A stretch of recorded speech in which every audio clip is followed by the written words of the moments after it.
Assalamualaikum warahmatullahi wabarakatuh. Di sini saya Devita Dwi Andari ingin mempresentasikan tentang mini project 2 keselamatan listrik. Jadi untuk fenomena yang pertama yaitu gulungan kabel di Fakultas Teknik. Fenomena pertama adanya gulungan kabel yang menumpuk di lingkungan terbuka. Fenomena ini terdapat di Fakultas Teknik Universitas Gadjah Mada.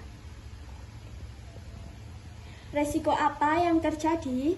Yaitu resiko kebakaran karena dibiarkan di lingkungan terbuka serta beban listrik yang tinggi dapat memicu kebakaran serta di lingkungan terbuka kabel menyebabkan kelembapan atau bahan kimia yang mempercepat proses degradasi material kabel.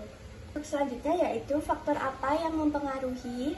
Pemicu yang dapat terjadi karena berlebihannya kabel yang menggulung dapat menghalangi aliran udara sehingga panas dari arus listrik yang mengalir tidak dapat tersebar dengan baik.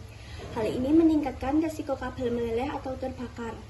Kabel yang dibiarkan di tempat terbuka juga bisa terkena air, debu, atau kelembapan yang dapat merusak isolasi kabel dan meningkatkan risiko sengatan listrik atau konsleting.